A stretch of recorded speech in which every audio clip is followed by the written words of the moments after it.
Dober večer vsem skupaj, bomo počasi začeli, jaz mislim, da smo se kar zbrali, kar približno se nas je mislili. V nizu spominskih večerov, ki jih v Šentjoštu organiziramo, v spomin na naše umorjene med in po vojni, ponavadi v pomladnem, pa v jesenskem času, smo tokrat v svojo sredo povabili preprostega, mogoče lahko rečem, malega človeka, vendar človeka z velikim srcem.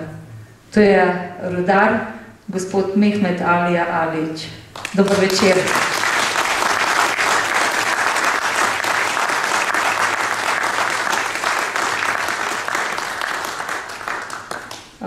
Naj bo današnji večer hkrati tudi nekakšen uvod v advent, ko nedeljo za nedeljo preživamo na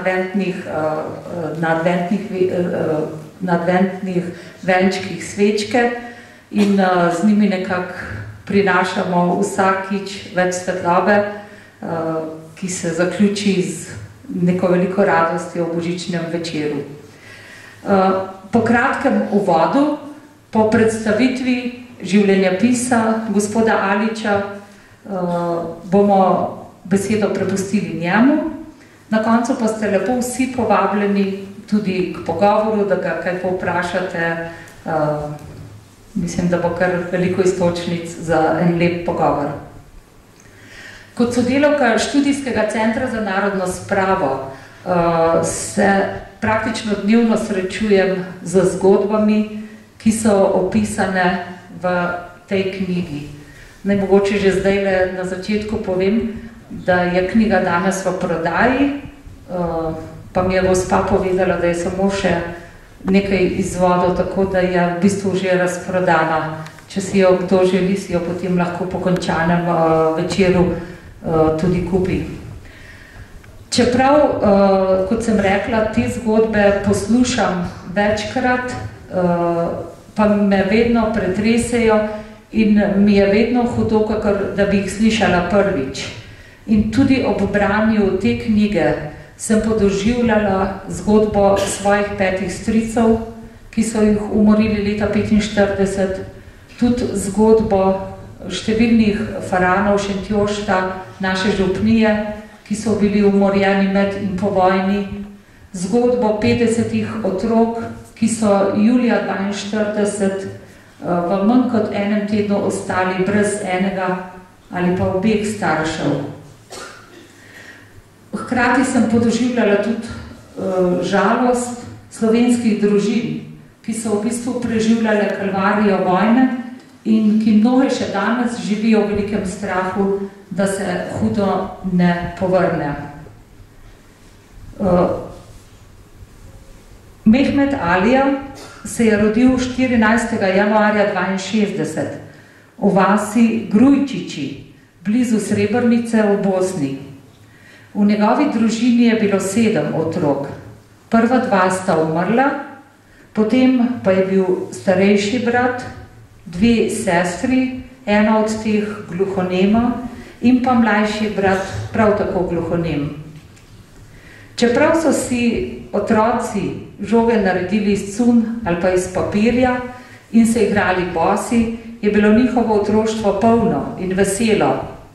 Svoje veselje je pripomogel tudi pes Čapo. Prav tako se Mehmet Alija spominja svojih mladostnih let, časa žetve, ko so vsi v vasi sodelovali kot skupnost in hkrati skrbeli za vsakdanji kruh. Zvečer po žetvi je ponavadi sledila veselica, ki je trajala do zore. Kilometre daleč je bilo slišati glasbo in kot pravi sam, so bile to čarobne noči, z malo svetlobe in veliko veselja. Vsa poljska dela so bila upravljena v polovici leta, od rane pomladi do pozne jeseni, od ranega jutra do poznega večera. Zime v njihovih krajih so bile dolge in snežene, prav tako, kakor v naših krajih. Takrat so skrbeli za prehrano živine in toploto v domovih. Zimski dnevi so bili namenjeni obiskovanju sorodnikov in prijateljev, večeri pa druženju in obiskovanju sosedov.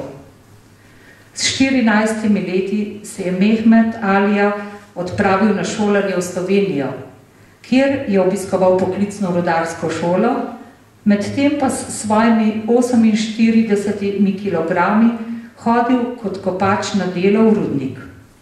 Domačim v Bosni ni upal priznati, kako bridko je njegovo bivanje, saj ni hotel razočarati staršev, ki so verjeli, da je Slovenija obljubljena dežela. Lepši so bili spomini na šolo v Velenju, po kateri se je Mehmet Alija zaposlil kot rudarski tehnik. 8. marca 1984, dan po tistem, ko se je nastanil v samskem domu v Zagorju, je obiskal prijatelja. Pri njem sta bili na obisku tudi dve mladenki. Ena od njiju se mu je posebej vtisnila v srce. Skrivoma jo je opazoval, kako je pletla rdeče bel pulover. 2 meseca po prvem srečanju, ko njegova zaročenka ni štela niti 18 let, sta se poročila. Skupaj sta zaživela v Zagorju ob Savi in začela varčevati denar, tako zase kot za svoje bližnje. Denar sta pošiljala v Bosno in tam začela graditi hišo. Medtem mu je umrl oče, ki jim je zapustil močno duhovno dediščino. Iz nje so črpali on in vsi njegovi, kadar jim je bilo težko. Ob obisku v Bosni leta 1990 je zadnjič videl svoja brata Hajra in Sajdalija. Nastopili so čudni in težki časi. Leta 1992 je sicer dobil potrdilo o stalnem bivanju v Republiki Sloveniji, ne pa državljanstva. Tako je izgubil delo. Takrat je bil v Sloveniji že 17 let. 2 leti zatem je odšel na delo v vzhodno Nemčijo, tudi tam se mu ni godilo dosti bolje. Po nekaj mesecih dela še vedno ni dobil plače. Vrnil se je v Slovenijo k družini, ženi in 2 hčerkama, praktično brez denarja. Preživljal se je s priložnostnimi deli. Medtem se je julija 1995 zgodila Srebrenica.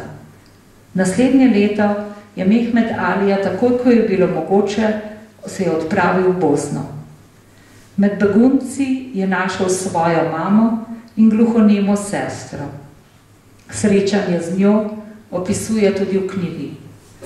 Ker se me je ta del močno dotaknil, bi vam ga rada prebrala, tako kakor je napisano v knjigi. Pogled se mi je ustavil na starki, ki je ravno stopala v hišo. V grlu me je stisnilo. Zmanjkalo mi je zraka. Prepoznal sem svojo mater, o kateri sem zadnjih 5 let mislil, da je ne bom nikoli več videl. Najina pogleda sta se srečala. Gledal sem v njene drobne oči. Njen pogled je bil zamegljen od solz. Trudila se je, da bi me objela z drhtečimi rokami. Slišal sem njen šepet. Sine, si to ti? Kakor, da bi se vsa bolečina tega sveta zrušila nadme, sem z mislimi iskal svoja brata. Sine, ni jo več. Krvoloki so jo vzeli. Objemal sem jo, želel sem mi reči, da ima še mene, vendar teh besed nisem mogel izgovoriti. Hajra so vzeli takoj. Rotila sem ga naj gre, naj zbeži. On pa je dejal: ne bom, mati, nikoli v življenju nisem nikomur storil žalega. Če mi je namenjeno umreti, temu ne morem ubežati. V trenutku, ko je spustil vole na prostost, da se ne bi mučili, so prišli pred hišo. Pred našimi očmi so ubili psa. Hajra so odpeljali. Nam so ukazali, da moramo k množici, ki se je zbirala pri tovarni akumulatorjev. Sejda je mislil, da njega ne bodo odpeljali, saj je bil gluhonem. Tudi jaz sem tako mislila, zato sem mu dala torbo z dokumenti. Stal je ob meni, ko so nas v vrsti gnali na avtobus. Nihče ni vedel za nikogar svojega, kje je in kaj se z njim dogaja. Ko smo bili že pri vratih avtobusa, sta dva zločinca Sejda potegnila nazaj. On, ki ni mogel črhniti niti besedice, je gledal proti meni. Po obrazu so mi spolzele solze. Zakričala sem: prosim, otroci, pustite ga, on ne more govoriti. Odgovorila sta: bo že spregovoril. Odpeljala sta ga, oblečenega v tisto jakno, ki si mu jo ti kupil. Po 5 letih je Mehmet Alija dobil slovensko državljanstvo, nato službo in postal vodja gradbišča za zapiranje rudnika v Žirovskem vrhu. Leta 2005 mu je umrla mama, ne da bi uspela pokopati vsaj enega od umorjenih sinov. V porušeno in požgano rodno vas se ni nikoli več vrnila. Gluhonema sestra od takrat živi v Bosni. Na spominski dan, 11. julija 2008, se je Mehmet Alija udeležil pogreba posmrtnih ostankov svojega brata Hajra, ki je bil umorjen pri 46 letih. Ležal je v eni od 720 krst, ki so bile postavljene v spominskem centru v Potočarih. Gluhonemega brata še vedno išče in z njim očeta išče danes 17-letni sin Elvis. Zadnji dan januarja 2008 je Mehmet Alija prvič stopil v hudo jamo. Stopil je v pekel, na kraj zločina, ki je bil storjen na slovenskih tleh. V prostor, za katerega sam pravi, da je v njem tema, ki ne dopušča niti kančka nedostojnosti. Gospod Mehmet Alija, prepuščam vam besedo. Hvala. Nisem pričakoval najprej dober večer vsem skupaj. Hvala, da ste v takem številu prišli. Sem emotiven, ne, enostavno nisem pričakoval tega, da boste prebrali, malo sem, da je bi rekel tako v enem stanju. Najprej bom tako predstavil sebe. Jaz nisem intelektualec, nisem neki filozof, nisem zgodovinar, preprost kmečki otrok z eno pošteno vzgojo. Praktično sem rudar, čez 30 let, to se pravi do prejšnjega leta, od svojega 14. leta sem, moj svet je bil podzemlja v rudarstvu. Najprej bi šel nekod, da od svojega začetka pa bi na koncu hudo jamo in skušal sve skupaj povezati. Še enkrat se pravičujem, to spravi, nisem vajen rekel tako nekega govora in jaz bom probal, kot človek bi rekel, to iz sebe povedati. Tukaj na tej fotografiji bom pokazal, to je reka Drina, ko deli Bosno pa Srbijo. Na začetku je tega se dala Bajna Bašta. Se pravi, tam sem odraščal, to je najbolj vzhodni del Bosne proti Srbiji. Tam so, moram tako povedati, nisem zgodovinar, ali nekako poznam to, kar se je dalo, bi rekel, iz te naše zgodovine potegniti. Jaz nisem ne Turk, jaz nisem ne Arac, jaz nisem ne Al-Qaida, ne fundamentalist, ne vem kaj. Danas, da govorim to, govorim iz razloga pri odraščanju te Dreni. Sama Srebrenica 90. leta je imala oko 38.000 prebivalstva, od tega cirka 30.000 su bili Bošnjaki. Ti Bošnjaki su neko pleme že iz časa Bogomilov, to se pravi stari narodi koji su bili na območju Bosne živjeli. Skozi čas su pač ta verstva na jednu, drugu, tretiu stranu šla u smjer kako su šli, ne?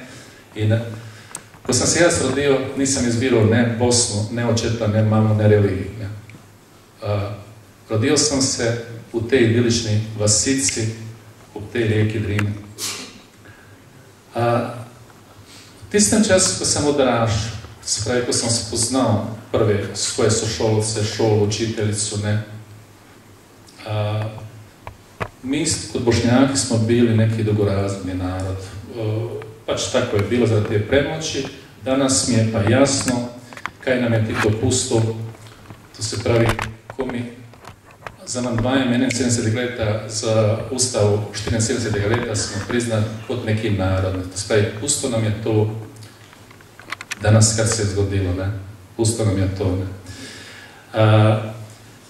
Pri odraštanju, u prvim letniku, u prvim letu osnovne škole smo se učili cirilicu ceo let, na to latinicu i tako naprej. Svi moji junaki su takrat bili junaki nekega srpskega naroda, Kraljevići Mark i tako naprej.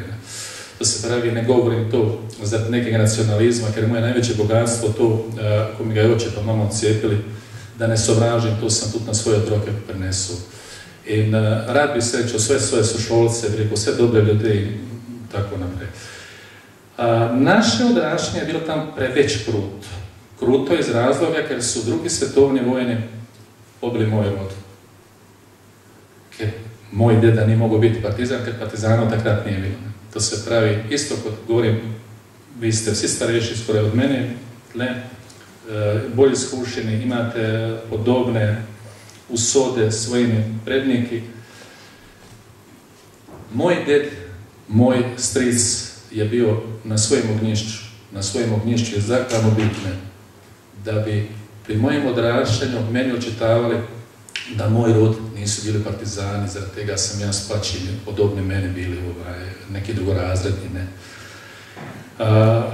Pri odraštanju brat pa sestra sta bila 100% gluhonema, nikoli u svojem življenju oča nije dovolilo da bi takratni ta denar uzeli kot neku socijalnu podporu, ker je veljala ta neka naša domaća vzgoja, da je to neka sramota, da je to ponižno, če vzameš ta denar. To se pravi, ta moja danas gluhonema sestra je stara 59 let, sama živi u Bosni in se preživlja se zaradi tega, ker je tako vzgojena v svojem otroštvu in ne pozna ne države, ne nacije, ne jezika. Se oprečujem, da grem spet v to mladost, to se pravi, takrat smo čitali, da je moj ded bio neki ustaš, da su moja dva strica, ko su ubita tamo, da su bili neki ustaši, vjerojatno, ker nisu bili partizani. In ja sam mogu vedno pognjene glave živjeti moj brat in vsi skupaj. Oče je isto svoju zemlju začel nazaj kupovati u fazi mojega odrašćanja. Da se pravi, takrat, ko bi meni mogao dati za neke teste, za u školu, on je mogao dati za tu svoju zemlju, da bi se od te zemlje živjeli. Živjeli smo od svojega truda i dela. Sami srpski, ta živalj, ne moram reći da je bio neki nacionalizam, takrat se ja nisam vedo za njega kod otrok, bili smo neki Titovi pioniri, ali su se uglavnom ti ljudi selili u Pančevo, Beograd, Valjevo, Vojvodinu, ker ti naši kraji su taki kruti, podobno vašim, bi rekao na nek način, ne, to zemlju si mogu krvavo obdelovati, gnojiti, ne, da je dala plodove i nije uspjevalo. To se pravi, vse moje odrašćanje u tej mladosti, celo svakog kad sam prihajao u Sloveniju, u Bosnu svojega 20. leta, uglavnom je bilo da vsaku tu živicu očistiš, iz nje natiš plodnu zemlju in proti 70 i oče imao 3 hleva, imali smo od 10 do 15 živin goved in enostavno smo živeli preko tega svojega kmečkega dela. Ne. Poljeti oče šel po Črne Gore delo hiše v gradbeništvu. Spomnim se enega detalja, recimo, ko su prišli 2 bika, smo zaplenuli s hleva, ko sam jaz, pa ta sestra gluhonema, pa brat bili doma, su iz hleva 2 bika vzeli, ker je delo v Črne Gori na črno. In ker nije bio privatnik, takrat isti čas se borio za golo preživetje. Ne. Da bi kdo da je pomagao, bi rekao, druženje, to se pa nikoli nije izvodilo. In ne glede na sve to teško delo, ta kraj, ki sam jaz živjela, bio je jedna oaza tako zdrava, ko govorim o neki kulturi, o tej morali, o poštenju čoveka do čoveka i tako. In danas rečem, da mene ni samo vzgajal moj oče, vzgajal me, bi rekel, moj susjed, vzgajali smo se vsi tako kot neka skupina, ker jaz ne spomnim se, da sem šel kdaj v Srebrenicu pred svojim 6. letom, ne. Je 25 km daleč, bili smo na sami meji Srbijo, ne. In bili smo praktično v neki oazi, v neki karanteni. Bili smo vsi družinsko skozi ta, bi rekel, lahko rečem tu stoletja, pomešani, da smo vsi na nek način bili v sorodu, ne, in spomnim se v otroštvu, ko smo si pač iskali te deklice, vsak pogovor se je končal, da pridemo v situacijo, da je sorodnica neka tako, ker smo bili enostavno v tem območju teh 50, pa še več, bi rekel, kvadratnih kilometrov, vsi nekako povezani. 7. 8. razred sem bil prav dober in da ne bi očetu breme, sem se upisal v Sarajevo v policijsko, to srednjo šolo v policiju. Bio sam med 7. otroci sprejet, ali v istem času so prišli iz Slovenije v Tuzlu, to je 120 km, takrat od mene je bilo stran, je prišla gospoda, prinesla nam, mislim, dala je najprej ta vabila, navljiva, v tej obljubljeni državi, v tem svetu, v državi. In 76. leta, dvakrat smo šli v Tuzlu z očetom, kjer so nam tako dali na meze neke prospekte in to je bila obljubljena država v mojem svetu in verjetno kot otrok takrat sem želio zbežati, a verjetno samo za en dan, ne, od doma, od tega kmečkega dela, ker zgodilo se 22. augusta, so nas v Tuzli na Blag, so nas dali, celo skupino, več kot 50 samo iz Tuzle, do Zidanega mosta. V Zidanem mostu so nas na avtobuse pa do Kisovca, manjše mesto pri Zagorju. Takrat so verjetno govorili po pravici, da hodim v Slovenijo za rudare, rudarsko poklicno šolo. Jaz pojma nisem imel, kaj je takrat rudarska poklicna šola, nisem vedel, ker v Srebrenici je stari rudnik svinca pa cinka, ne, delno tudi srebra. In bila je tehnična, rudarska tehnična šola in jaz sem verjel, da je to nekaj podobno temu. Čeprav, kot otrok prvič, ko sem videl na sliki rudarja, ko sem zvedel delati pod zemljo, tega nikoli nisem zaželel. V Slovenijo sem šel iz razloga, ker enostavno, da ne bi bil breme očetu, želeli smo se pa vsi izobraziti. Ko sem prišel v to rudarsko šolo, sanjalo se ni, da je to 3 leta hodi za navadnega rudarja. Nisem si to predstavljal in nisem vedel, kaj se dogaja z menoj. 2-3 meseca smo hodili po nekih obratih, 2 dni v tednu in delali na teh, čistili te vozičke, opravljali neka taka, bi rekel, rudarska dela. In leta, mislim, da je bilo maja, 77. leta se upravičujem, ko sem dojel, kje sem, kaj se dogaja z menoj, da hodim za rudarja in da z mojo izobrazbo praktično ne bo nič, ne. Zvedel sem pa, da med 100 temi učenci, 4 razreda A, B, C, D, če si odličen, imaš možnost, da te štipendirajo Velenje še naslednja 3 leta, da si tehnik, ne. In bil sem resnično najmlajši v tem rudarskem šolskem centru, ker sem 1 leto začel prej v osnovno šolo hoditi in tako sem tudi bil najmlajši.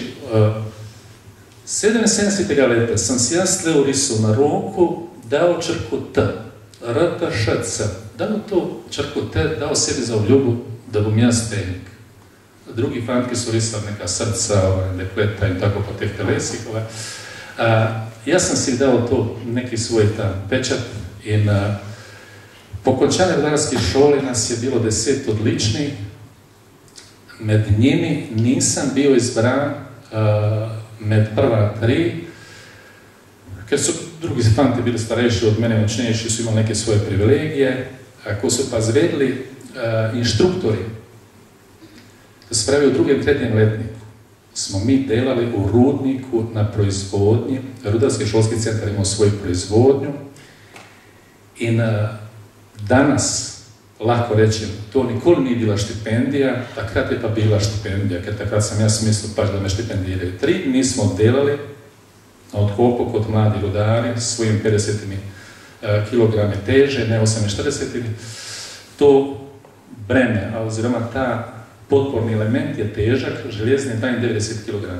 Zdaj si predstavljajte, recimo, kjer me ne razume, naj si zamisli, da svojega otroka 14 let pošli v rodnika, naj opreda to telo. In po 3 letih, v glavnom, mi smo imeli mesečno hrano v tem internatu, imeli smo neke bone za malico in te bone smo mi otroci menjali na teh rudniških obratih za denar in te gospe so nam v glavnom uzele ali polovicu ali 1/3 od tega, dale su nam denar, drugo su pa zamenjale, mi smo imali kaj pogajati, pač ovanjova uveljava in s tistim denarjem smo si kdaj pa kdaj uspeli plaćati kino in si pripravili za kartu u Bosnu, ko sam šel. Ko sam šel u Bosnu, pa smo bili emotivno svi vezani jedni na druge, dobijali smo takrat pisma i to pismo je bilo sam naša veza, mobitela, nobene druge stvari nije bilo razom pisma. Smo svaku stvar sam se trudio da prišparam, da kupim neko darilo od svojim najbližim. Vjerojatno su bile takve neke nekorisne stvari u nekem smislu, nevrijedne, ali meni u mojih očeh su bile tako moćno vrijedne. In ko pridem do Srebrenice po zimi sneg, autobusa već ne, in si predstavljate kakvi dobri 25 km po snežnih metežih, vlečem tiste, bi rekao, nevrijedne kofre do Vasice in ko pridem do svojih najbližih, to se ne da povedati, bi rekao, ta sreća. Če vam povem še obenem, recimo, pri vsakem mojem odvodu nazaj cijela Vasica, svi ljudje prideju i me pospremene. To se mi dogajalo poznati tudi, ko sam se poročil, ko sam z ženo prišel pa hčerkam, do 90. leta, kada sam šel iz svoje Vasice, uglavnom svi tisti iz vasi prideju na rob te Vasice i nas pospremene. To je tako čudovito, Da bi pomagao brat in sestri gluhonemi, moje misli su bile izobraziti se, delati pač tam neke usoda, delaju ljudje po Nemčiji, pa žive u Sloveniji i tako naprej, oziroma imaju svoje družine u Sloveniji. In takrat nisam mogu razmišljati kje bom, kdaj bom pri samem delu, a bom u Bosni bilo tako stvar. Ali mi je brat pa oča, sta mi pomagala, 84 leta, svojimi 24 leti. 3-etažnu hišu mi se zgradili 500 metrov od tega centra, memorialnega centra, kjer su popiti, kjer je to pokopališće. Kupili smo 2 parcele, jedno za brata, jedno za mene in svojimi 24 leti je to bila moja lastnina.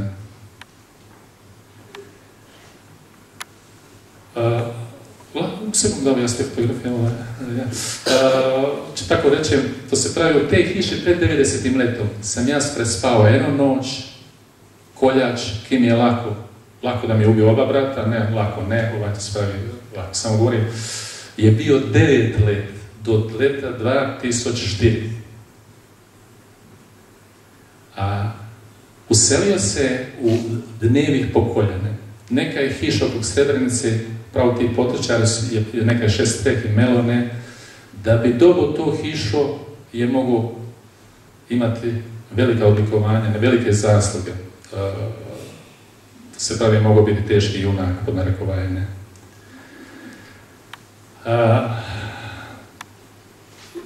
Začnemo u tem rudarstvu.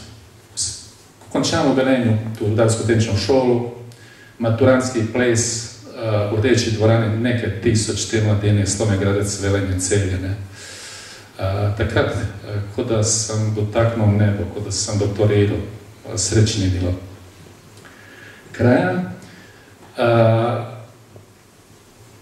Kupio sam prvo svoju obleku, prvo kravatu i tistu noć nije bilo ne brata, ne sestre, ne mame, ne nobenke sroda. Ne zato ko me nisu imali rad, ne zato ko se nisu želeli, jednostavno to kmečko telo i ti stroški takrat su bili takvi da je to baš bilo nemoguće. smo cijelu noć, bih rekao tako, se veselili, ne? Ali sam se zapomnio po te bolečine, ker sam pričakoval nekod,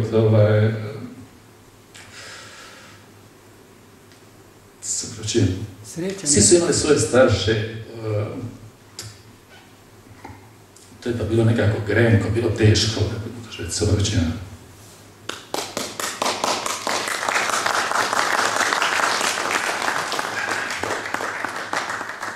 Nazaj smo me sprejeli v Zasavje na študijski oddelek pri uvajanju nove tehnologije in sem bil vsehrudnik Zasavja. Do leta 87. Takrat me je ena ekipa od teh vodilnih predstavila v Zagorje, ki sem delal do 90. leta, gospodarski nadzornik. Na to so me 92. imenovali za vodjo službe varstva pri delu za rudnik Zagorje. V tem času sem vse te izpite, kar je bilo v moji moči, sem upravil, med drugim, bi rekel, tudi izpit, republiški izpit za tehničku vodju metanske jame, kar nam je dalo možnost, da lahko delamo na določenih delovnih mestih na 6 ali 7 stopnji, na manj zahtevnih projektih. Do 90. leta sem dobil 2 hčerke, rojene so v Zagorju. Če omenim še to 79. leta, ko sem začel delavsko šolo, nisem bil star 18 let. Predno sem šel v Velenje, sem delal kot navadni rudar kopač in zaslužil prvi 2,5 plače, mislim. In po 32 letih sem se priboril, da smo upisali beneficirano delovno dobo. To se pravi, 32 let je v arhivu bilo, da sem delal, kot da sem delal na površine 12-12, čeprav takrat so rudari imali beneficirano delovno dobo 12-17. Ko so prišla ta 90. leta, 92. spomladi,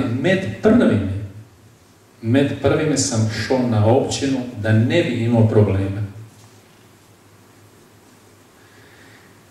Pozanimal se, kaj pomeni status stalnega bivanja, državljanstvo, stalno delovno dovoljenje in tako naprej.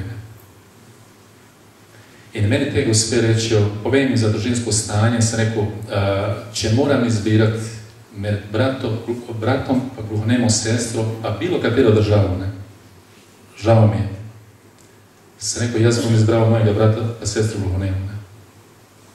In takrat mi one pomirjeno tako reči, od nobenega problema. Vzameš stalno delovno dovoljenje in stalno bivanje za celo svojo družino, za državljanstvo, pa pač tako kot v Evropi. Omenila mi je primer Nemčije.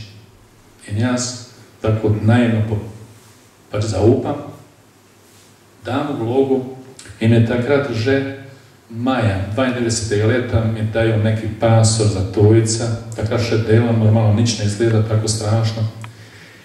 3 meseca pozneje, takrat, ko sem že imel dokumente, tisti, ko razumejo, ne, nekateri težko razumejo, ker to je zapletena stvar, ker to je tema, o kateri nerad pač tle govorimo v Sloveniji, ne. Jaz govorim o svojem primeru, ko je čist, kristalno čist. 3 meseca pozneje gospoda začne urejati zakon o zaposlovanju tujcev. In meni se zgodi, da v tistem letu ostanem brez delovnega dovoljenja, zgubim službe jaz, žena. Imam stalno bivanje, nimam službe. Imam pravico, da plačam položnice, nemam pravico, da zaslužim. In takrat na te vzorce, taki kot sem jaz, se pravi, noben se ni oziral. Takrat sem iskal to državo, tako. Imel sem 17 let bivanja takrat v Sloveniji. Rekli so mi, nimaš 10 let delovne dobe. Imel sem pa 9 mesecev, pa še nekaj. Če bi mi to priznali, kar je bilo prej, bi tudi imel, ker sem imel 13-14 let beneficirane. 6 let v vojski, oziroma šole, pa vojska v Mariboru, 7 let, ne. In so rekli, po 17 letih, tebi ne pripada stalno delovno dovoljenje, ne. Začasnega pa nisem več mogel dobiti, ker rudnik nas je 97, bil sem prvi na seznamu, likvidiral na cestu. Takrat sam isko to držal, šel po ministarstvu, trku in to ne privoščim nikdar, nikoli nobenemu človeku, da trka po vrati išče državu. Ko prideš tega momenta, nje ni. To se pravi, odpiraš vrata, neke uradnice te odpiraju in vsak te ostrani in tvoje pravice su mrtve. Ne ostaješ. Leta, takrat mi zahtevaju istočasno da prenesem potrdilo iz Bosne i Hercegovine da nisam bio kaznovan oziroma da nisam bio već kod 1 leto u zaporu. Predno sam prošao u Republiku Sloveniju. Sam rekao, kje ne dobim, Srebrenica pogorela, vojna, noben ga ne zanima. Kličem, ministarstvo mi isto tako sebe reći, ja to nije moj problem, piši. Ja to mi rekao takrat, pišite himne. Sam šao u Ljubljanu, takrat ambasade u Ljubljani nije bilo da bi dobro to potvrdilo. Su me naputile do Hrvaške ambasade, Hrvaška ambasada nič za nas nije delala, sam šao do Zagreba, nič nije mi uspjelo i dobio sam ta 2 dokumenta za sebe pa ženu s Dunajene.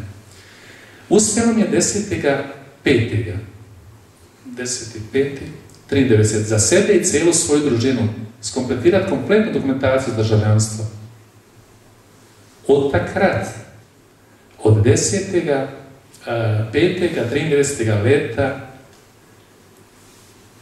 za ta klik, to takrat su bilo računalnik, za 1 minutu dela sam ja čakao 5 let pa 1 mjesec, dobio sam 8 leta. 8-9 leta.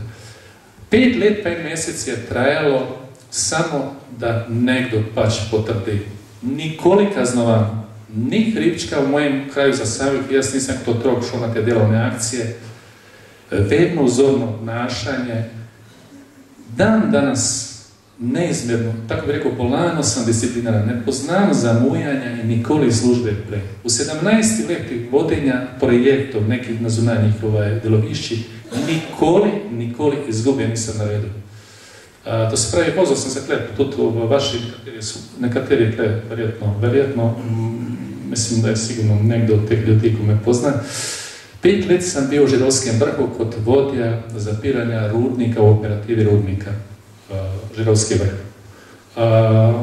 Nekaj časa sam bio u Rovte, neki peskokop smo nadzirali tako za 2 brata Josenko i tako naprej. Spravi, tle sam se parkrat peljao mimo vašega kraja. Na to su začeli, preko te traume, preživljanja, borba za golo preživetje, vzhodna Nemčija, vse nas obkradejo, 28, tam srećam fantu iz Slovenije, vamo svi su od Kopra, Celja, Velenja. Bila je to mlada ekipa ljudi, uglavnom, svi tisti ko su bili u samskih domove, ko su končali gradbene neke šole, pokrisne šole, su bili u samskih domove. Oni nisu imali pravice, oziroma nisu ispunjavali pogoje za državljanstvo da bi dali ulogu. To se pravi, svi tisti mladi mužje su ostali takrat bez državljanstva. Ja se ne sodim u tu ekipu danas izbrisani.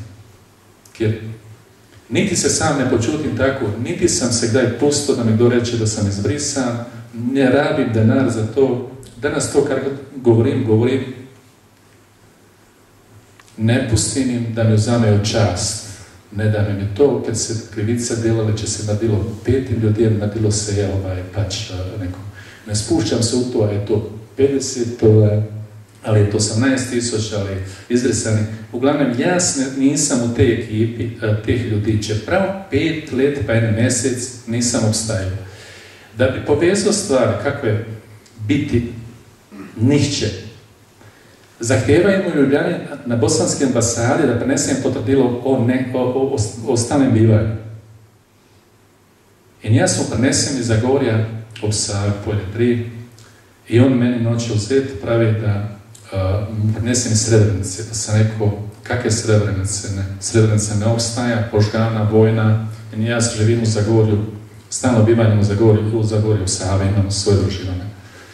I na koncu su mi mogli to uzeti i tukaj imam pri sebi pasoš, recimo fotokopiju pasoša, u katerem bosanski pasoš, u katerem piše polje 3 Zagorje u Savi. Ko pa grem v Mađarsko v tistem času, nekaj smo šli nakupovati takrat z ženo, in ko sem šel nazaj, mi slovenski carnik vzame pasoš v roke in pravi, kam pa? Takrat sem za njega bil kot neka Al-Kaida, bi rekel danes, ne. Sem rekel, domov, ne, pravi, ga provociram in tako, sploh mi to več odpred nazaj proti meni na auto in tako začne mene provocirati nazaj in jaz sem tako mirno rekel, jaz grem domov, ne. Jer je kam pa domov, če imaš bosanski pasoš, sem rekel, Zagorje v Savi še vedno v Sloveniji, ne. In še enkrat je odprl, seveda mu nič ni bilo jasno tako od meni, ne. In sem prišel domov. 96. leta hočem prvič v Bosnu. In bosanski carniki sprašuje, takrat mostove so se porušili, smo ure in ure čez tiste splave šli na drugo stran čez Savo, ne. In takrat ta gospoda me sprašuje, kam pa, sem rekel, ne vem, kako ne veš, ne, pa greš v Bosno, sem rekel, ne vem, tam v Srebrenicu, tam, kje bi mogel, kje sem rojen, kje so moji nekoč živeli, ne morem, iščem tisto, kar je ostalo od roda, ne. Med carnik isto tako bi rekel, pogleda, pusti in pred Tuzli, zvedel sem za moje najbližje in tam v neki vasici, kakih 15 km pred Tuzlo, sem najdel hišu, pred kateri je bila moja mama, gluhonema sestra, od brata starejšega žena, 3 otroka in še 4 družine. To se pravi, to srečanje, neko je delno pisala, jaz bi ga nadaljeval. To se pravi, zvečer, ko sreča dnes to mamo in vse to. Moram pa to povedati, ko sem stopil iz avta, takrat sem prišel, delal sem v Nemčiji kot navadni rudar 95. leta, v tistem času, ko so iz Srebrenice znali. In ves ta denar, ko mi je ostal, sem kupil neki stari Ford in ta denar sem poslal v Tuzlu tem družinam, tem mojim prijateljem, za koga sem vedel in ostalo mi ni nič. Prišel sem s tem starim Fordom 96. leta, imel sem takrat ženo 2 čerke, mislim, imam še pa že vedno imel, pa sem pa dobil še sina, ne. To se pravi, takrat sem imel 2 čerke ženo, ko smo prišli pred to ograjo in ko sem odprl vrata, ko sem videl mamo, takrat sem obnemel, ne, enostavno človek več ne more funkcionirati, ne. Ko sem stopil iz avta, iz sosednjega dvorišča 2 mlada fanta, kakih 20-22 let, zakričita na mene, ne. Ona 2 sta videla nemške tablice na tem Fordu. En od njih mi psuje mater in pravi, sad bi te podigao u zrak sa tim autom. Hitro sam dojel da je jezen, on misli kako sam ja zbežao iz Bosne, on je neki junak, heroj. In zdaj sem se jaz prišel kazati s nekim autom in tako naprej. In po pari minutah pride mama in ta cela družina pride van in spravi to srečanje je prej gospa prebrala. Zvečer, ko jaz govorim s mojom mamom, slišim moja žena pa svakinja starejšega brata žena se pogovarjaju in reče ta moja svakinja, govori pa o mojem mlajšem gluhonemem bratu. Pravi, ime mu je bilo Sejdalija, klicali smo ga Sejdo, tako skrajčano, pravi, Sejdo ima sina. V enem pismu odpisan sam zvedel da se poročil z neko gluhonemo žensko, nikoli pa slišal, da mi kdo kdaj rekel, da ima sina. Ne? I v tistem hipu, jaz še enkrat sem rekel, prosim, daj poveda še enkrat to, kaj si rekla, pravi, Sejdo ima sina. Ne? In takrat spet bi rekel tako šok novi, ko sem vprašal, kje, mi je rekla, kakih ne ve točno, približno 30-40 km v neki krajovni skupnosti. Tako. Drug dan se usede v avto moje hčerke, žena, in pride v neki centar tamo in po skoraj 1 uro smo listali te na Rdečem križu te listine in nismo najdli i u zadnjem momentu me tamo Žankar je rekao kako se piše, sam rekao Alić, ja sam pa iskao pa pod njenim primkom, nisam vedo, nisam vrio da sta bila uradno poručena na naš primek in me ta moški samo je tako barno strancu kod da bila zabeležena od pre in pravi Alić Sejdalije Elis, tisti datumi, tako naprej. Par kilometrov naprej u neki vasici Ustajem auto pred isto kišo. Zanimljiva stvar, neka usodna, gre proti meni neka ženska, ko se je rodila v Zagorju, bosanskega rodu, poročila se pa s nekim oficirjem bosanskim, gre proti meni in mislič, da mi gremo njim na obisk. Nas kliče, ker se je izredno dobro razumela s moja žena, ne, gre proti nam in jaz se samo v momentu pozdravim in sem rekel, a tukaj živi še kakva gluhonema ženska s sinom, ne. In mi reče, ja, oni su gor na vrhu, češ jednu etažu više nad njimi, ne. In jaz idem mimo nje in pogledam, za hišo je tekla iz nekega betona, neka voda, mi rečemo česna, ne, to spravi. In vidim fantka, takrat še ne 2 leti, okrog 2 leti je bio star, ne, in vidim tega mojega drugega brata u njegovim obrazu, ne.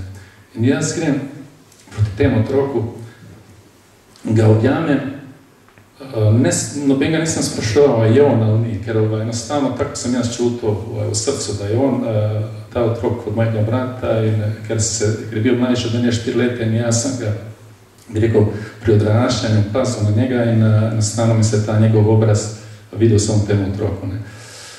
Ga objamem sve da on neč ni vedo, ne, kaj se dogaja, se obrnem nazaj, vidim par ženskih za mojim hrbtom, bile su 4 sestre, mama njihova, pa en fantek, tudi njihov oče oziroma muž ni prišel van.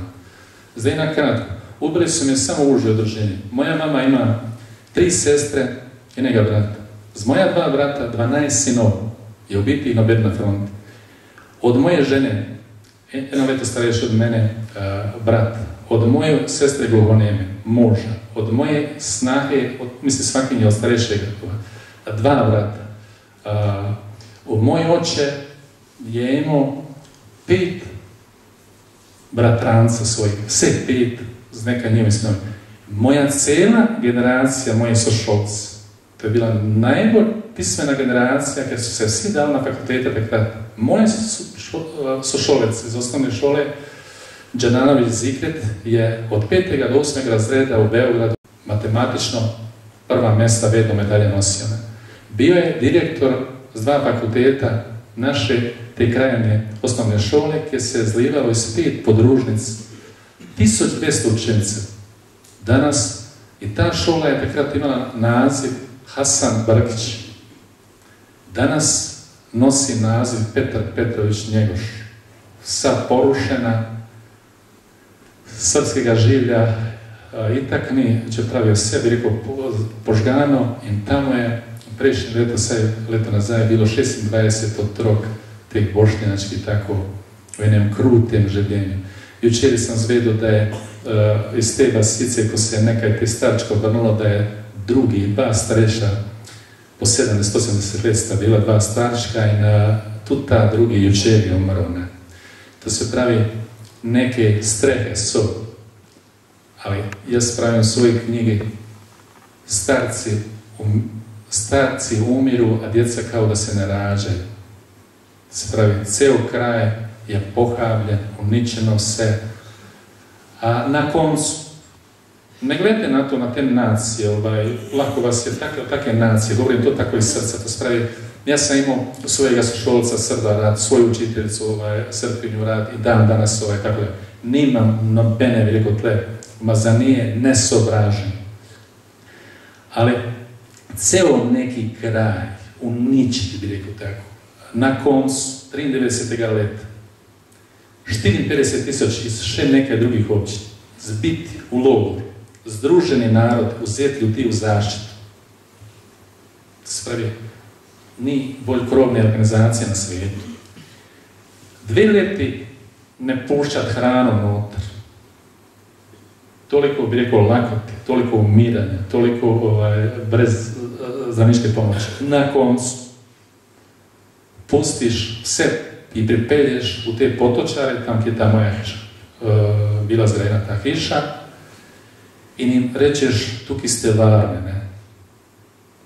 I daš svoju obleko dole, spuštiš koljače notar i rečeš, ja sam svoje pravu holandski bataljon, ne? Koljače oprave, kad oprave med 8-10 000 ljudi pokoljeju, i življaju se, poseljuju. Danas bih rekao, to su potočari, to je moja Bosna, to su moji potočari. To je jedan dan u letu, 11. juli, dan ko se nas bere cirka 50.000 od Kanade, Australije, Amerike, cijela Evropa, tako naprej, da se pravi dan ko se srećujemo mrtvi i živi. Ne? I to je naša Srebrenica danas. Ne?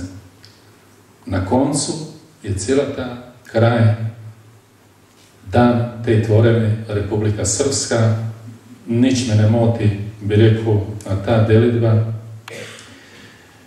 Same narave, Drina je tekla tam kje je tekla, bo tekla še naprej, a mi živimo, ali umiramo, ali bi rekao, deliti človeka od človeka je nemoguće, delimo lako človeka od nečloveka. In da se pravi danas, ko me sprašil, kam naj grem? Kam naj grem? V tistem času, ko sam jaz moju družinu dobil sam od bošnjačke, bi rekel, notar u knjige, ki je rečeo leta 2002, da moja mati, ker je Dayton dao nam neke listine in imamo pravicu da se vrnemo na svoje. I moja mama ima na nekim papiru, ima pravicu da se vrne u to svoju požganu vasne. Stara 80 let. I na osnovu te listine reče da nema pravice već na alternativni smještaj. To se pravi na ta prinužni smještaj. To je notar u knjigi, sam prosto će mi daju to odložbo. Ne? In ta odložba je notar u te knjigi, kje rečejo moji 100% gluhonemi sestri in mami, ko so edine ostale, nimajo več pravice na alternativni smještaj. Leta 2002 se spravim pri Tuzli, kupim eno parcelo in zgradim sam, to svoju hišu. Nisam još še končao, ali takrat, ko sam mi dao neki garažni prostor, takrat sam, tako sam točno rekao, takrat sam ja zapisao u knjigi. Bilo je to, ko sam i notar preselio. Ja sam rekao da ino već ne moraju tamo. To je bila betonska plošća, neka improvizirana vrata, še bi rekao sveže ometanac notri. I ja sam svoje knjige takrat želeo napisati, pisao sam po bosanskom jeziku. Bilo je to prvo slovo od naše nove adrese. Pri nas je slovo črka. Pri prevodu je slovo čisto nekega drugega pomena. In takve detalje mi iz knjige su mi istrgali, ne, istrgane su mi takve ko su meni pomenuti. Spravi, želio sam reći da ta novi naslov, ne glede da je to, bi rekao, jedan prostor ko nije zabivan, ali je to prostor od naše nove, bi rekao, našega novega naslova koga bom ja zgradio i od tam je nobed nikoli ne pomogao maknuti. Leta 2005 je umrla moja mama, ostala je gluhonema sestra i ta gluhonema sestra dan danas živi u Tuzli sama.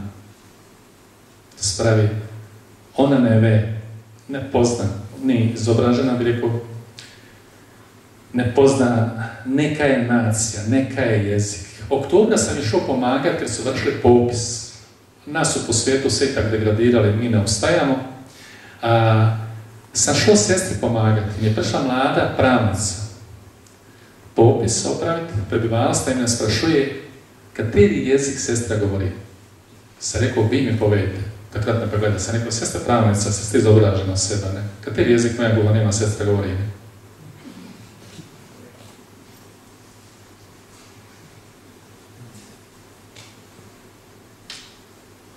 Da bi, moram tako što reći, da se pravi od streše svakinje 3 otroka je šla za Ameriku kad nije mogla za Srebrenicu, u Virginiju i na leta 2006 sam šao na poroku starejšem s ženom.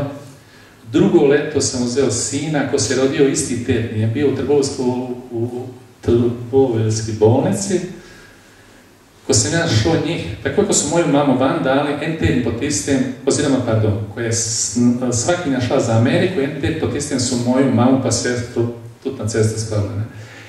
In vzel sam svojega sina pri te gradnje te hiše, moram še jednu simboličnu stvar povedati, spravi, ko sam začel te temelje, pride moja jedna soseda proti meni in pravi sosed, zakaj je bila tako veliku hišu, če prava nije, to bila 8x9 neki ne.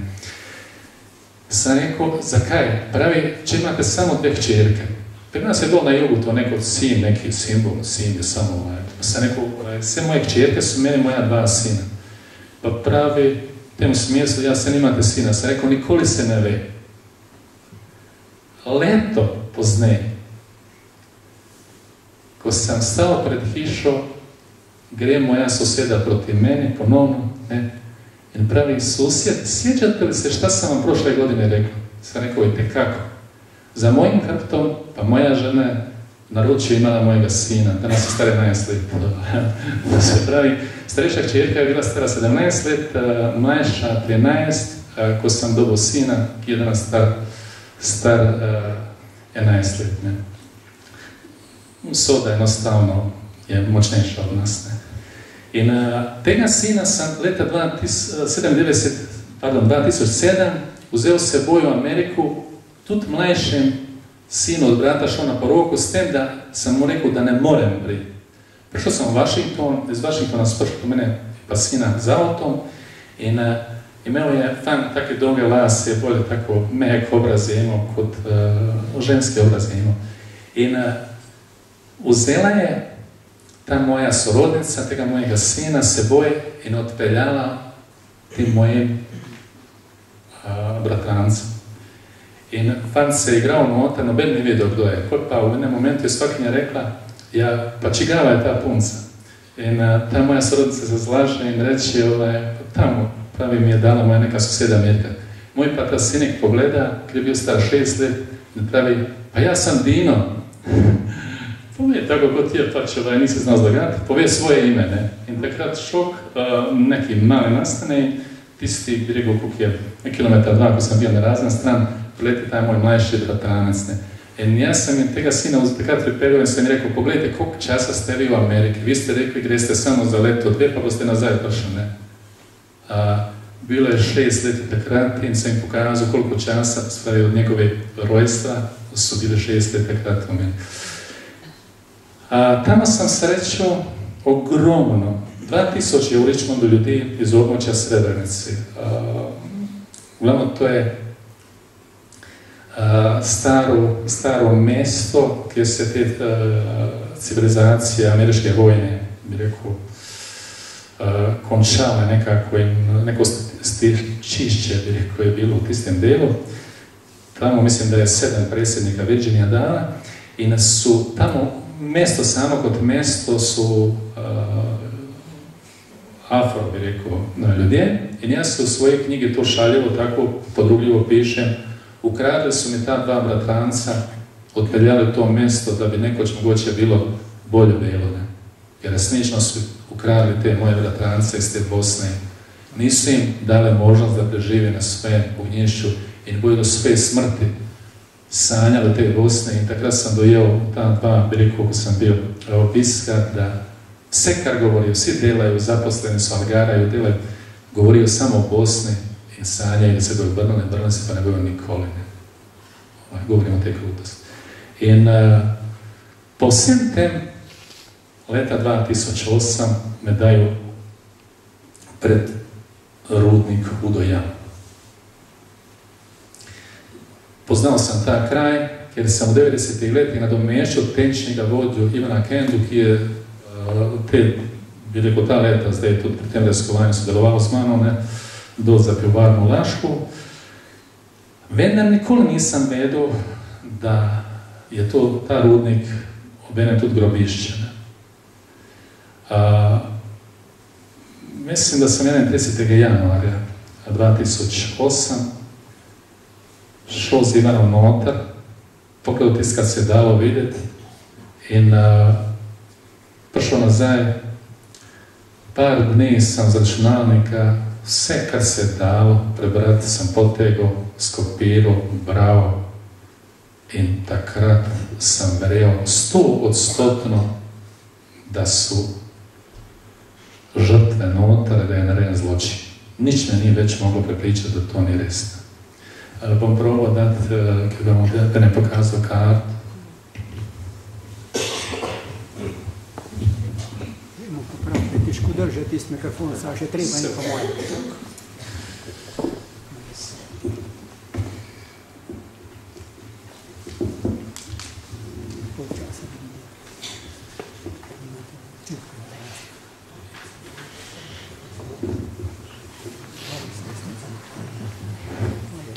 Zdaj, jaz vam bom pustil tudi lepo te fotografije na mezi, da ste vidite. Tukaj imam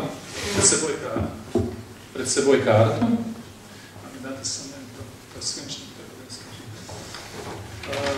Ne vem, kako se bo dalo videti. To se pravi, to je cela, to je celo območje te hude jame. Tukaj je vhod. Na tem vhodu je neki portal, ko rečemo pozidan, zaraščeno, zapuščeno vse. In skozi ta 300-metrski rov je Ivan Kenda, ko pač skrbi za ta vodovod, za pivovarno Laško, 90 metrov po tem jašku se spušča v glavni rov in kontrolira to zračenje. Desno je bila prazna ta proga, levo 40 metrov. Tako je bila ta zloglasna prva pregrada. Po moje ni treba mikrofona, se mučite stisnim brže, in ko dojste zvahni ta tehnika, kaj treba tja. Pri igri lahko poslušamo vsazga. In tam zadaj se nas sliša, ne? Muč človeka tele, da je roka mora imeti.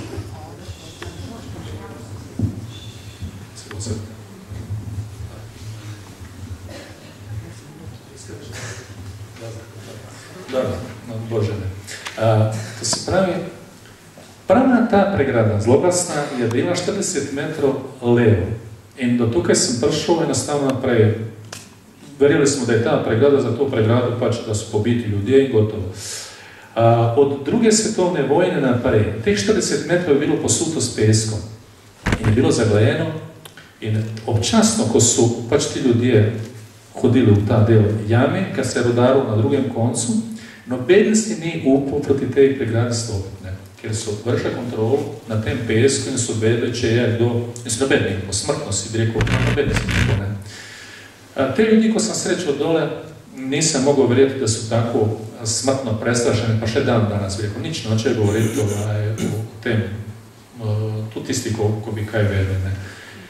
Naslednji, ko smo odprli to pregrado, bom tako pa pokazal poslika, no, to se pravi naslednji 100 metrov, smo odprli prvo pregrado, nič ni bilo. 100 metrov naslednji smo čistili za sud. V celoti ta rov 11 pregrad prebili. Da smo prišli v neko votlenu, v to votlenu sem jaz prišel, mislim, 2. marca popoldne in prišel v to votlenu, kjer sem najdel te prve kosti, oblačila. Glavnom je bilo v tej progi ogromno takih človeških ostankov in šel naprej, kakvi še naslednji 60 metrov tega preboja je prvi jašek, ne, dva sta jaška, en zraven, drugi je na razdalji 60 metrov. In takoj za drugim jaškom je bila ta gmota teh ljudi. To se pravi, vse se je dogajalo v tem prostoru. Pozdaj smo naredili kostnicu, objekt na desni strani, ki je danes cirka 800 ljudi zloženi. To karto lahko pogledate, tle je vse opisano, pa vam jaz malo slike pokazal.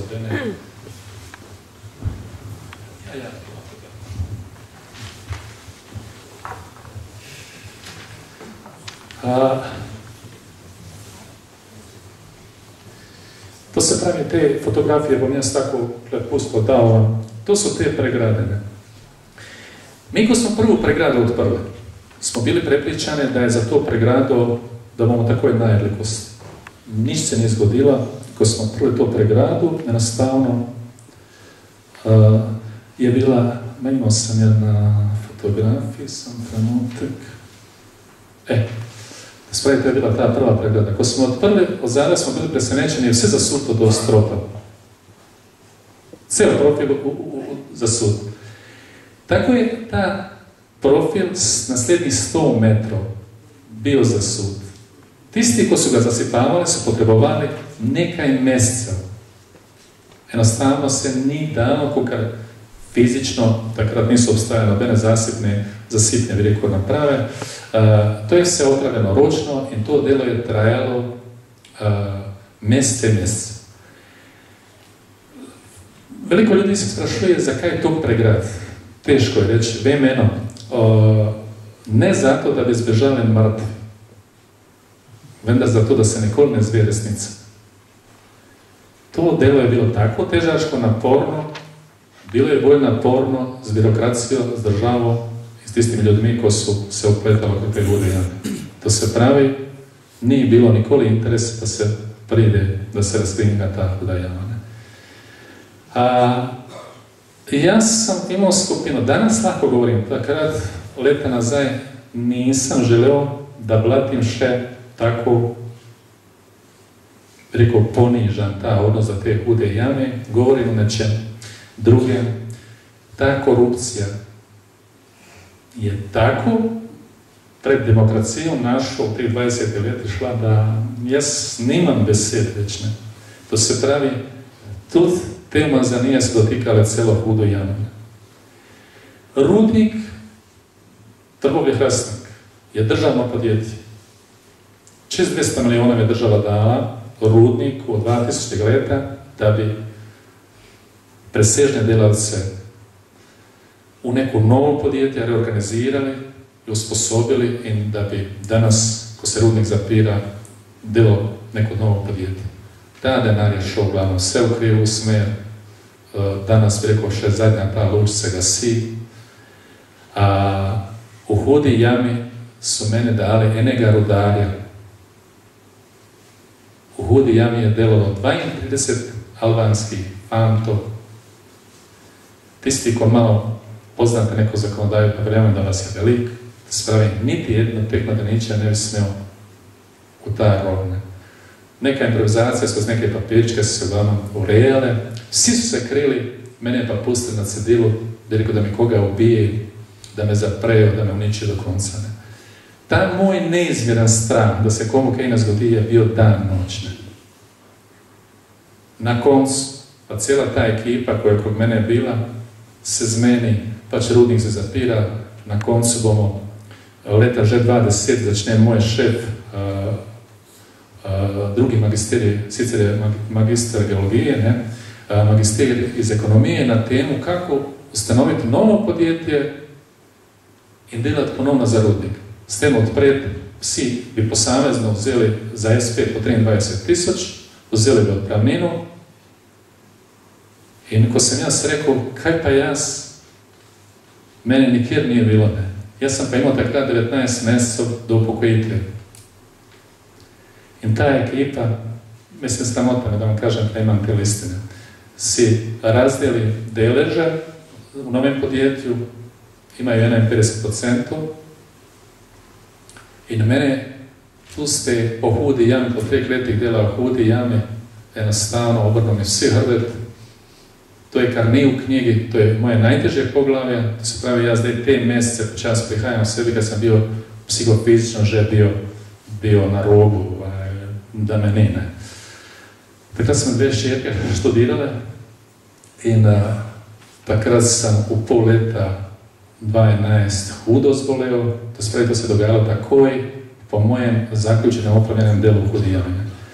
In ti mladi ljudje z upravo jednostavno su imali take nečasne posle in zaradi tega zadnjič, ko me je spraševala na televiziji, nisam, ker to nije bila tema, nisam trikrat ne želela, rekao da bi nakazao te stvari, da se pravi, gre se za to da je nekega dne moj taj šef prišao na gradbišće u Hudi jami i rekao da ne smem nikoli već da mi na pamet ne pade da kako spregovorim, da moram biti tiho, to je direktiva iz uprave, tamo su pa dobilo od koga pa ne vem ne. In ja sam rekao, če je moj greh da govorim resnicu, bom grešio do konca življenja i nisam se pustio. Nikoli nisam bio strankarsko opredjeljen, ne levo, desno, ne z jednim, ne s drugim. Bio sam vedno, pošten delom in sem bil samotnjak po končnem hodu in v zadnjem času uglavnom ljudje mojega kova nisu zaželjeni v nobenem podjetju, razen pri nekem poštenem privatniku, v nekem smislu. Ne. Govorim o takih državnih podjetij, ko imaju, dobivaju te plaće, pa nobene odgovornosti. Danas naše Zasavje jednostavno neko pokopališće, su sami invalidi, mladina sad zbežala, sve zapušteno, sama žalost, sramota. Govorim, sam za tega nemoralne. In na koncu, u tej knjigi, ko smo leta 2011, ja sam svoj tekst za tu knjigu napisao leta 2, konec 2009, začetek 20, ko sam bio žalostan, ko su svi od hude jame obrnuli hrbet, ko su nas pustili na cedilu, ko su nam sklopili elektriku za dobar mjesec dni, temperatura je bila minus 10 stopinje, nobenga nije bilo blizu već. Ti otroci su imali svoje obleke, nisu im mogli, kod da bi bilo željeza, nisu im mogli obleći, ko sam prošao te kontejnere. Doktor Ferenc, moram to putaniti, mi je dao neku peć na plin i ja sam je samo takrat preuzeo, ko se otpelju, sam zakrenuo svoj kontejner i njega već nisam šao dokler, mislim da smo dobili poznanje tu elektriku, ne. S temi, bi rekao mladim je fantki, sam šao u rudnik, ne. Govorim ono jedno, poleg tega, bi rekao tega zločina, govorim o stvarih, katere se ne bi smjeli nikoli dogajati, pa se dogajale. Spravi umazanija, strašna umazanija, sve skorumpirano, sve pokvareno. I to je iz moje mladosti tisto, kar jaz pogrešam tisto, ko sam prišao u Bosnu, pa su mi rekli, gdje si Slovenac, ne, jaz pa tako uzvišeno ne bio, resnično, bio ponosan da sam Slovenac, kad takrat smo bili pošteni, delovni, bili naj.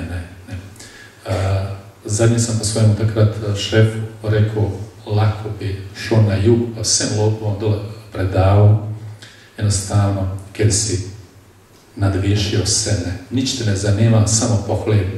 En metar notar, en metar svojom nogom u taj jašak ni stopom, ne. Dobro. U tem, to se pravi, ko smo se prebijali skozi ta prostor, to je bilo mukotrpno, nije bilo denarja, blokade, in jaz sam vedno veliko več imao narejenega, kot kar je bilo predvideno, in skozi rino in rino. To se pravi, to su te pregrade po 1,40 jedna za drugo, to je strašno, to se ne da pogledati. 12 pivnic, recimo, u te betonske pregrade, notar ograjeni, serijsko, jedna za drugo. Ne? In ko smo to prebili,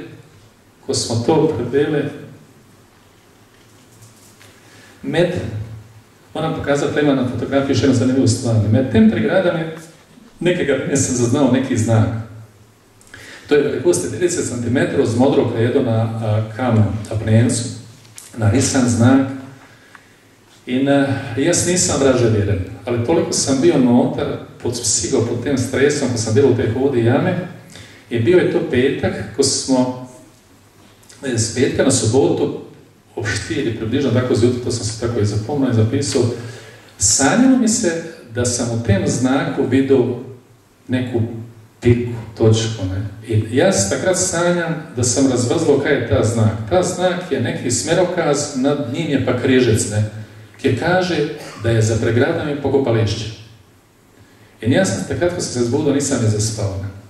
U ponedeljku sam se sjedio u auto i ta udar s menoj koji je bio, sam rekao, Stojanović, a si ti vidio piku u tem krugu? I je rekao, ne, zašto? Pa sam povedao, ne.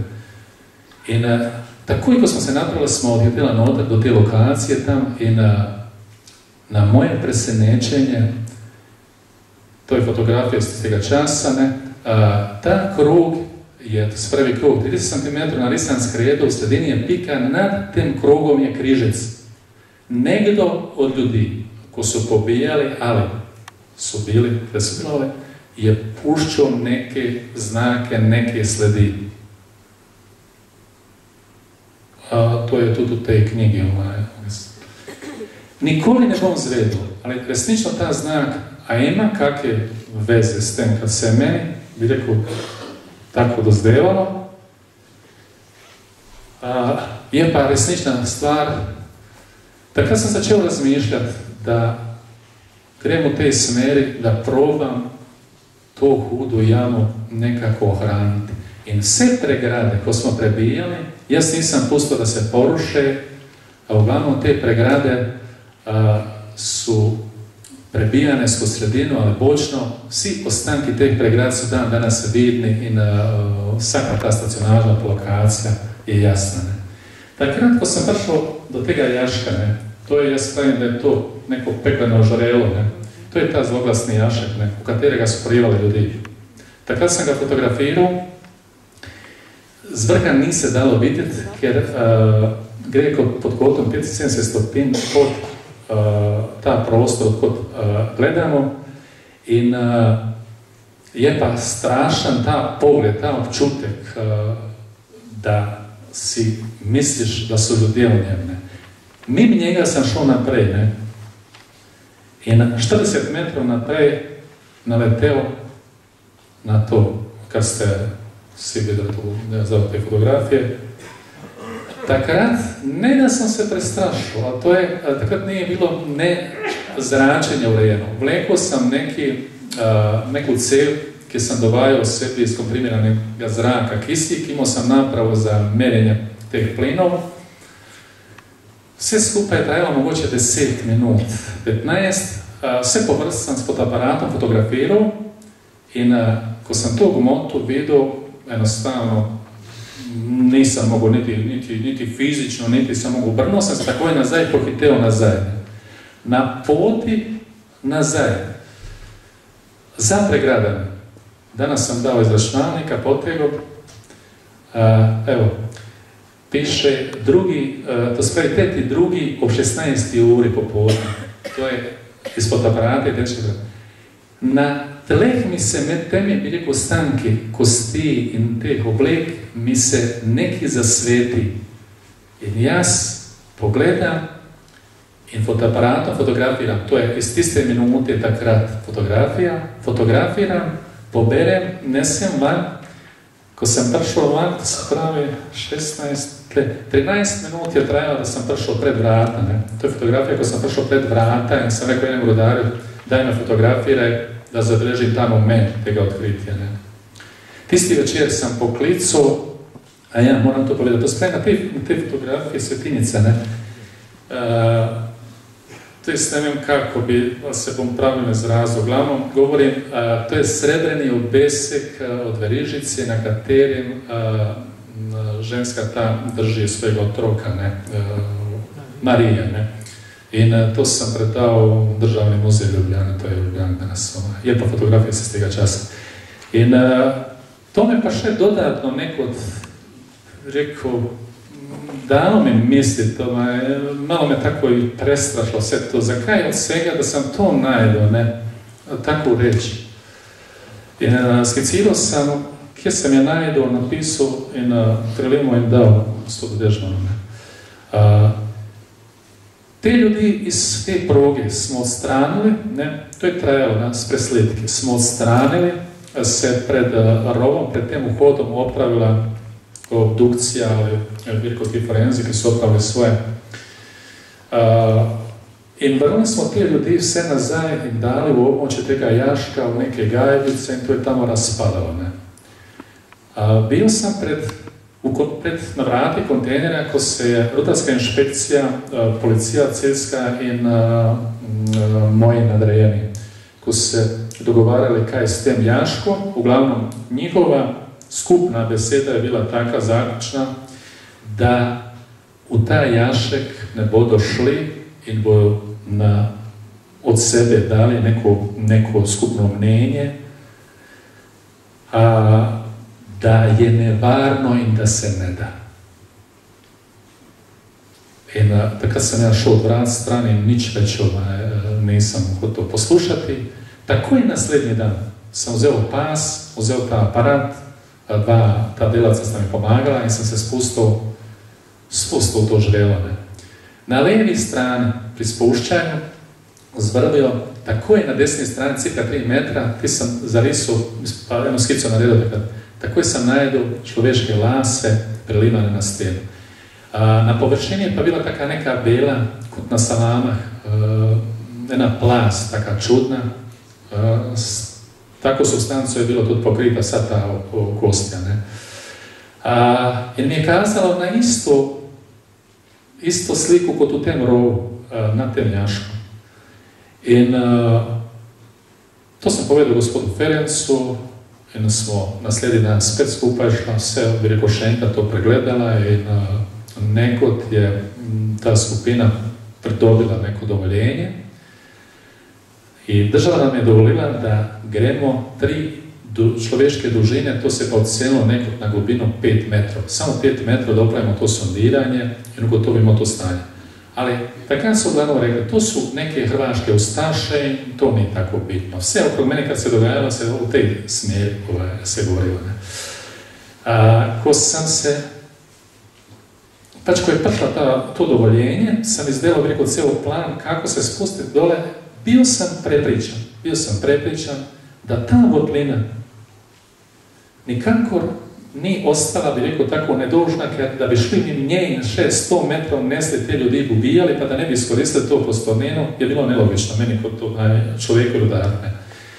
In pri spušćanju ta jaše, ko smo začeli otpirati, takoj po 1 metru, ko smo to na sutje, jednom pokazujem tako, preko naredio sam tako lijepu skicu, tista rdeča,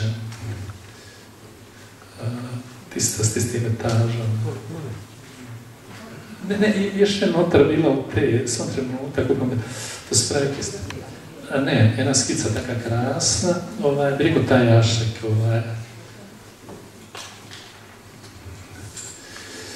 da radim upadam u najdu, ne, ona rdeča koja je bila tamo na ovoj strani. Ne znam, će šla okolo. Dobro, želio sam pokazati, ja ovako. Pardon, evo, da najmo se obraćim.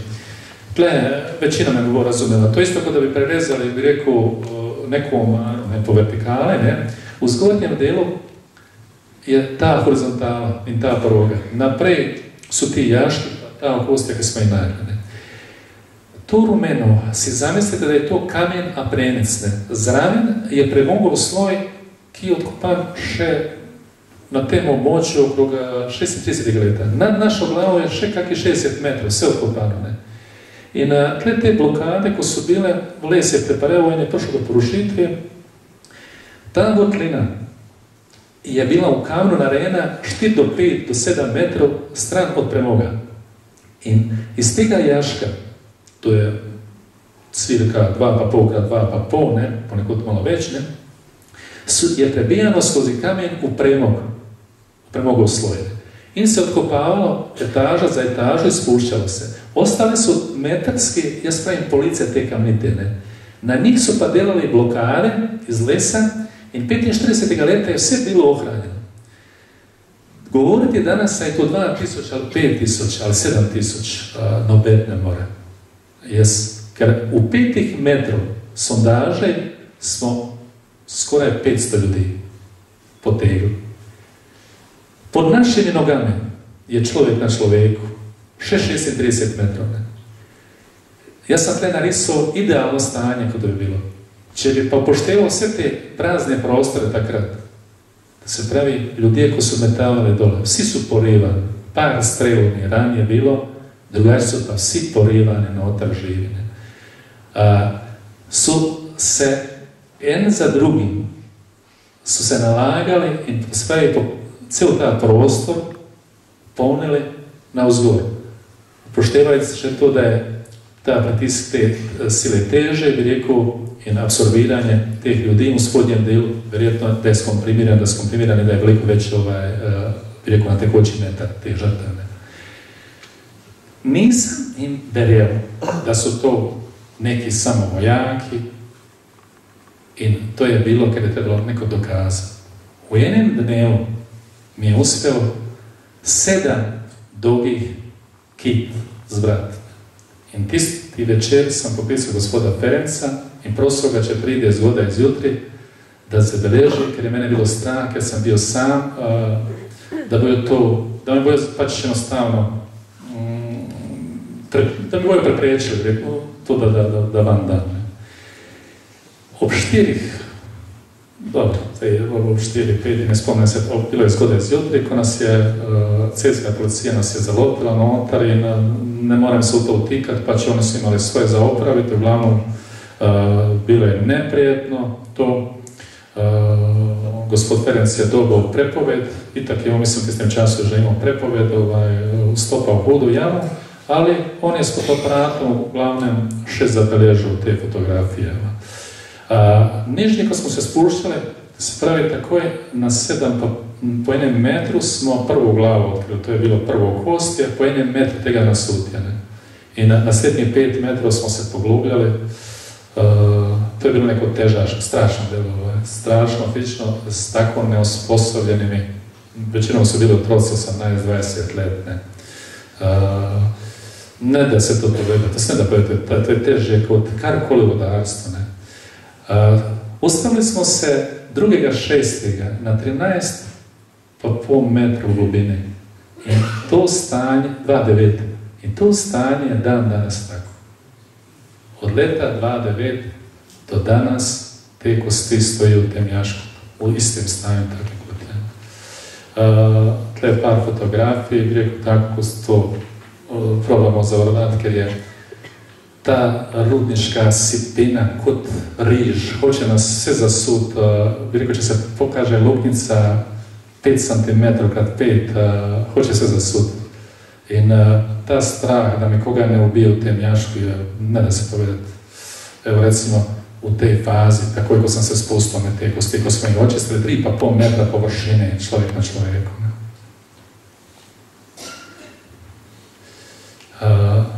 Te fotografije da. In takrat, ker so rekli, da ženske las, oziroma same laske, nisu tako, bi rekel, neke pomembni elementi in nisu ih zanimali, jaz sem pobiral vsaku to kitu s glave, zlobanje sem vzel svojo roko, ne. In to sem skrival, nesel van, sušiti, takrat, ko ni bilo nobenega, ne, da sem to posušil in takrat sem to fotografijo naredil, ker nekod sam sem imel takega mnenja, jaz ne vem, kdo je vse med vami, lahko da me kdo osvoja, tako. Glavno, jaz kot človek takrat sem želel, da resnica pride na dan in sem te fotografijo naredil, da pokažem svetu, da to nisu neki samo vojaki, ustaši, da je tukaj narejen zločin. In ta fotografija ima moč, veću veliko od mene in to je bio moj cilj. In na koncu mi je rekao, delno uspelo, delno ne. To su še fotografije. Ta kostja, a vidite noge, glava, ponekod ta lobanja človeška je tako posušena, če bi poznal človeka, prej bi ga tu takrat prepoznal, recimo v hudi jami, ko ga mi najdemo, potegnemo van, ne. Celo brki, vsak del telesa na določenem, bi rekel, človeku su varanjene. Ti su bili tako prepleteni u jašku, en čez drugega, ko veje, da se pravi, umirali su tako strašno, tako nehumano in če skrajšam cirka 400, pa še neki iz tega jaška, ko smo potegnili, smo na drugem koncu zgradili tu kostnicu, to se pravi ta desni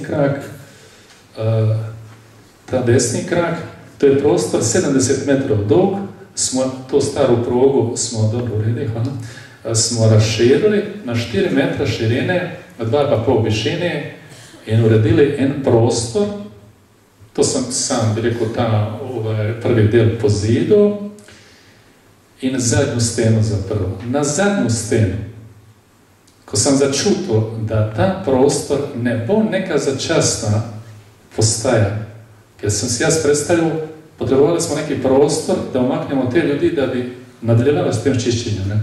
To se pa nažalost nije zgodilo, niti je bio interes določenih tih ljudi, ko su imali moć.